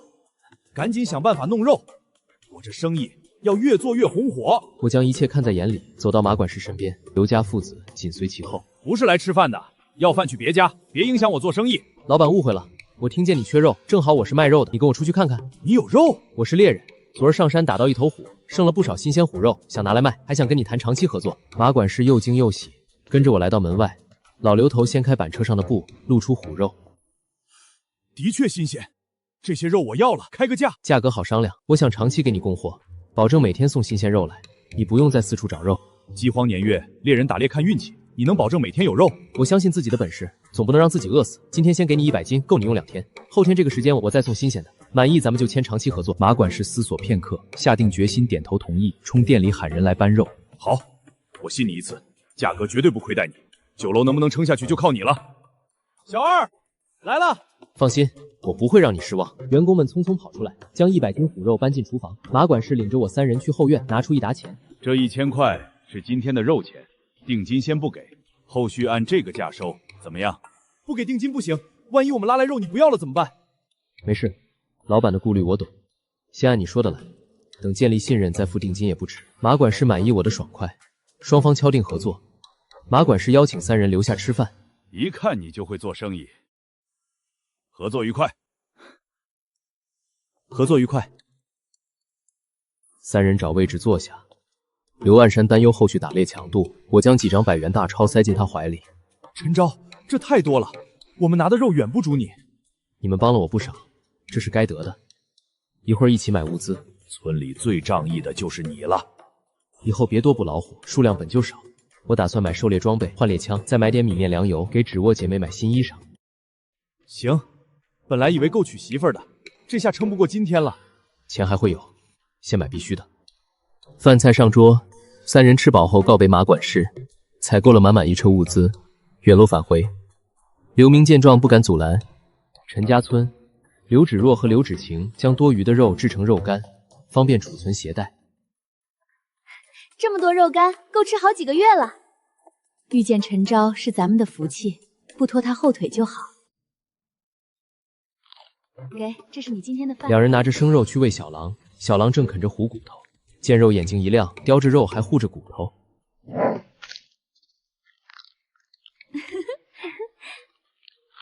门外一道身影闪过，刘芷若将刘芷晴拉到身后，开门查看。谁在那儿？门口站着几个挂着猎枪的陌生男人。刘芷若想起我的提醒，暗叫不妙。请问有米或面吗？我们想换点儿。没有，你们找别人吧。等等，我们就换点粮食，不会白拿的。没有粮食，换点别的也行啊。家里没多余粮食，请你们离开。刘芷若尝试关门，却被对方死死顶住。院子里的小狼龇牙低吼，猎人见状神色一变。看上你是你的福气。滚开！再过来我叫人了！滚开！我们没有粮食。给脸不要脸！兄弟们，动手！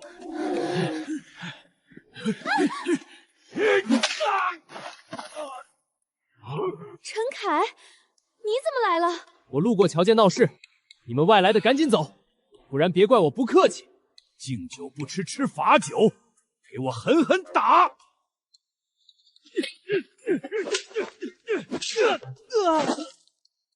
院子里的吵闹声引来路过村民，看到陈凯受伤流血，快找人帮忙！这是陈昭家，不能视若无睹。陈昭日子过得好，咱们何必？没有陈昭，你能吃上肉？村书记都向着他，你嫉妒心蒙蔽了。村书记带着乡亲们扛着猎枪，拿着棍棒赶来。此时陈凯已被4名外来猎人打趴下。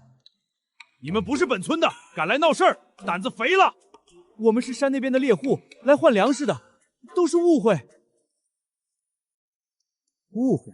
刚才动手动脚的样子可不是误会。给我滚！再踏进村子半步，休怪我们不客气！滚！我们走，我们走。没事了，没事了。谢谢书记，乡亲们，要是你们来晚一步，都是一个村的，这是应该的。这些外来害人精，欺人太甚。你满身是伤，去医院瞧瞧吧。都是皮外伤，忍忍就好。一定要提高警惕，谨防那些猎人折返找麻烦。怎么回事？一群外来猎人来闹事，说是换粮，实则对他们动手动脚。人呢？被我们赶走了，往南边林子去了。他们还背着猎枪，敢欺负到我家人头上，再回来就让他们有来无回。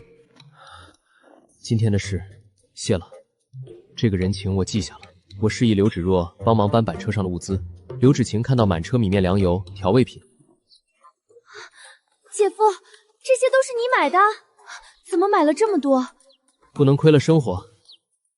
这些得花不少钱吧？钱就是拿来用的，吃好点不行？姐夫你太厉害了，以后不用愁没粮食了吧？当然，有备无患。我翻出药酒，让刘芷若给陈凯上药，给陈凯上点药。小伤而已，不用麻烦。别推辞，让他上药。我表哥陈文，觉得我跟他一样？不一样，你真有本事，那麻烦你了。这药酒真辣，忍着点儿。伤好了别急着走，留下来吃饭。你让我留下来，不然呢？去洗手吧。恭敬不如从命。天色渐暗，刘芷若姐妹在厨房张罗丰盛晚饭。陈凯坐在院中，肚子咕咕叫。今天跑了一天，实在饿了。饿了就多吃点儿。表嫂子做饭真香，我家可舍不得放这么多肉。饭菜上桌，我拿出特意买的烧酒，给陈凯倒了一杯。这是给我的。废话，喝吧。这酒可真够劲儿。两人大快朵颐。陈凯吃得满嘴流油。这米饭，这肉也太好吃了。饭后我准备去刘万山家商量明天上山的事。陈凯叫住我：“表哥，以后上山打猎能不能带着我？我绝不拖后腿。”行。多谢表哥，多谢表哥。我不是白眼狼，你有事，我绝不含糊。我转身拿出一整袋米递给他。作为护着家人的谢礼，拿着，这是你应得的。不行，你家也要吃饭。别推辞，护我家人有功，该拿的。陈凯攥着米袋，眼眶泛红，道谢后大步离开。不久，老刘头背着炒花生，刘万山拎着2坛酒敲门来访。3人围桌坐下，老刘头倒满酒，3人先喝了一口暖暖身子。进城收获不错，有固定销路就不愁吃穿了。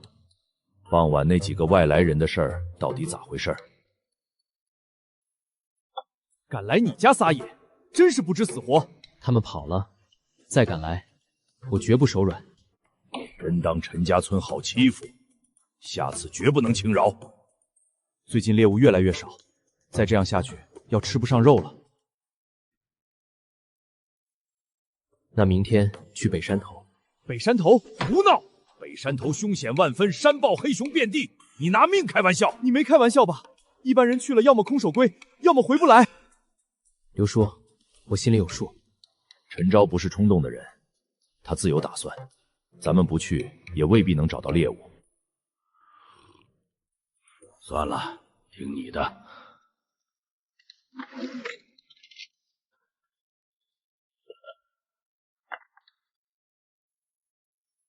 新枪，我都舍不得用。老枪准度不够，换这些能提高打猎效率。